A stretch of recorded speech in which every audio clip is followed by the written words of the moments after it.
السلام عليكم. السلام ورحمة الله وبركاته. فضيلة الشيخ، ازي حضرتك؟ الحمد لله بخير. يحفظك يا شيخنا. أحمد أبو المجد، هسأل حضرتك سؤال بعد إذنك. أحمد أبو المجد، أحسن الله ختامنا وإياكم. اللهم آمين يا شيخنا. اتفضل يا أحمد أبو المجد.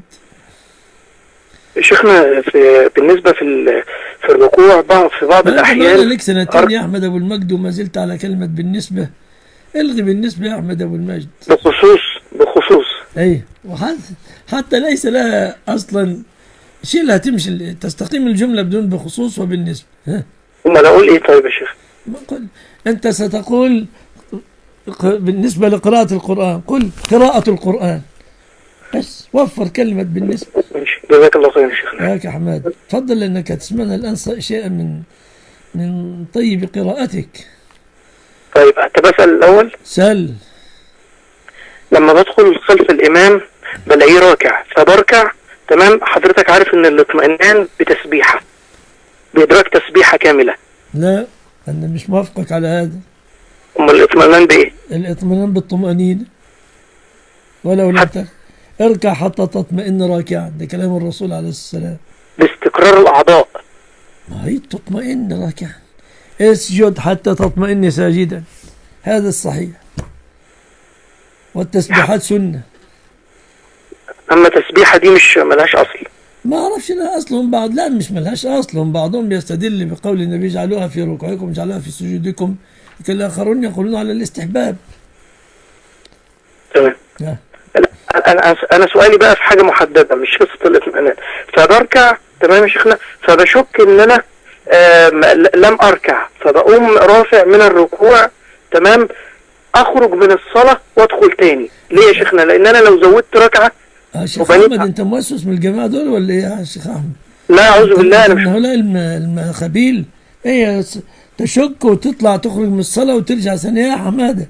يا شيخنا، لما لم أكمل التسبيحة. أنت من حملة القرآن يا عم أحمد، إيه اللي جرالك؟ شيخنا، لما لم أكمل التسبيحة يعني مش بس المسألة كده بس. شوف، أنا بريء من ضحك الناس على تصرفك.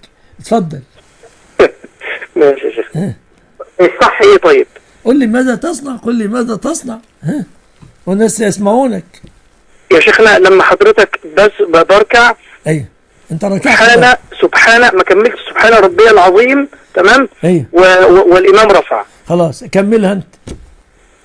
اكملها انا وارفع واحسب الركعه دي.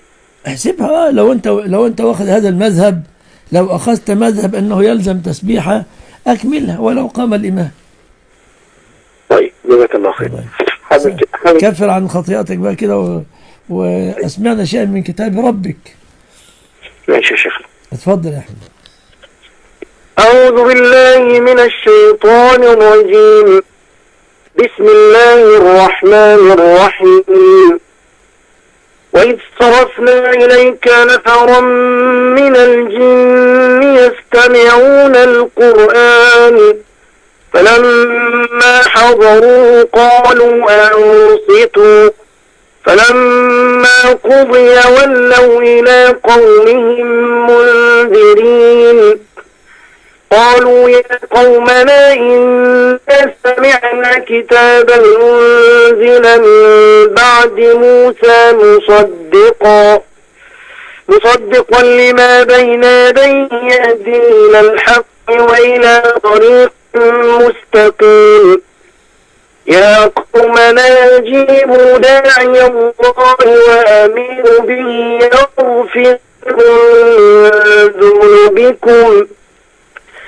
يغفر لكم من ذنوبكم ويجركم من عذاب أليم.